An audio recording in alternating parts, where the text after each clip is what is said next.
Comment faire une dissertation? Cette vidéo s'adresse aux élèves de seconde, première et terminale. Elle se décline en 2 points forts, 8 étapes, donc il s'agira là d'une méthodologie de travail, et comment présenter son travail. Les 8 étapes. 1. Écrire chacun des mots-clés du sujet. De chaque mot-clé, faire partir des flèches pour la définition, l'étymologie, une question, une remarque et ou un commentaire. Entourez dans ces informations celles qui vous paraissent les plus significatives par rapport au sujet. Retenir ainsi 3 ou 4 thèmes forts qui vont constituer les éléments de réponse au sujet posé. Pour chacun de ces thèmes, écrire une phrase correspondante.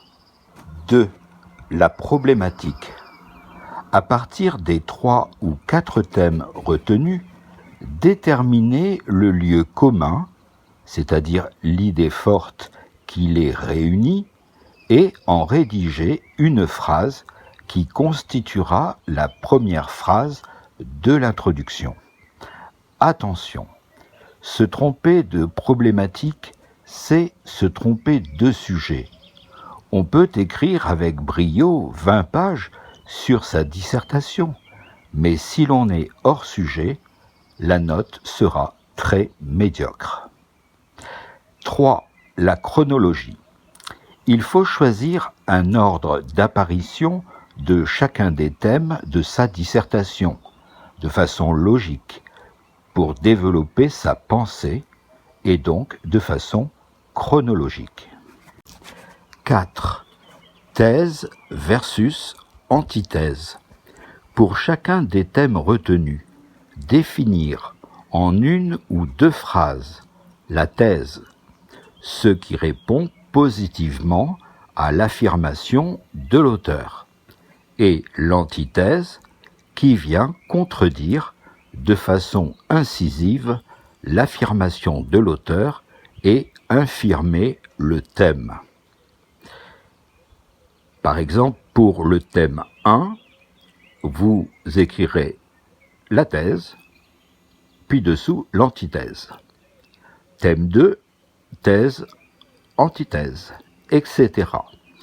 Pour chacune des thèses et antithèses, il serait bon de joindre une citation d'un auteur connu ou d'un scientifique de renom, ou mieux encore, d'un philosophe du IVe au IIe siècle avant Jésus-Christ. 5. Rédiger l'introduction. La première phrase est celle exprimant la problématique du sujet de la dissertation. Elle est fondamentale, car elle va montrer au correcteur que l'on a compris toute l'importance de la question du sujet de la dissertation, ou bien qu'on ne l'a pas comprise, ce qui nous disqualifierait, mettrait notre devoir hors sujet et entraînerait l'obtention d'une mauvaise note. Les autres phrases de cette première partie décisive du devoir vont introduire les thèmes qui seront développés dans le corps du texte. Attention, réussir son introduction, c'est gagner la bienveillance du correcteur, surtout s'il n'y a aucune faute d'orthographe. Et donc, dans son esprit, le devoir mérite déjà la moyenne. 6. Le corps du texte. Développer, dans l'ordre choisi des thèmes retenus, les thèses et antithèses de chaque thème. Documentation littéraire, philosophique, scientifique, citation, etc. Attention, chaque thème sera constitué de 2 parties, la thèse et l'antithèse. La thèse commencera à 2 ou 3 carreaux de la marge, l'antithèse commencera à la marge après avoir sauté une ligne. Chaque thème développé sera suivi d'un saut de ligne. 7. Fin du corps du texte. On y exprime son choix. Ce qui vient d'être exposé m'amène à retenir la thèse que... Point de suspension. Ici, l'on exprime en 3 phrases la thèse générale répondant à la problématique reconnue. 8e étape, la conclusion. On y rappelle de façon synthétique les thèses et antithèses développées dans le corps du texte, voire le 2 de présentation. La dernière phrase sera une phrase interrogative ayant un double objectif. Premier objectif, élargir le débat et prendre de la hauteur. Elle peut être assujettie d'une citation. Deuxième objectif, montrer de l'humilité, car l'on ne sait pas tout. On a conscience que 10 volumes de 1000 pages ne viendraient pas à bout d'une réponse complète à ce sujet. Deuxième partie de cet exposé, la présentation. Alors, vous voyez en rouge 3 parties, l'introduction, le corps du texte et la conclusion. Dans l'introduction, 3 points. Le premier, je montre que j'ai compris la problématique en une phrase. Deuxième point, entre guillemets, je vous ai écrit s'il est établi que, c'est une formule que je vous suggère d'apprendre par cœur.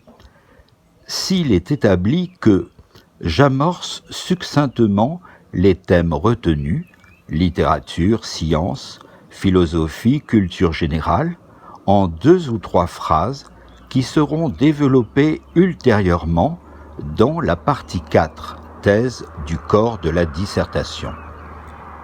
Troisième partie de l'introduction. Entre guillemets, une phrase que je vous suggère d'apprendre par cœur, il va aussi nous falloir évoquer, point de suspension.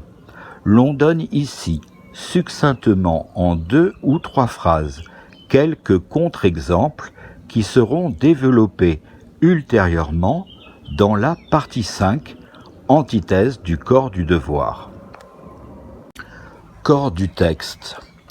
Pour chacun des thèmes que vous avez retenus et qu'il va falloir développer, ils seront constitués des étapes 4 et 5.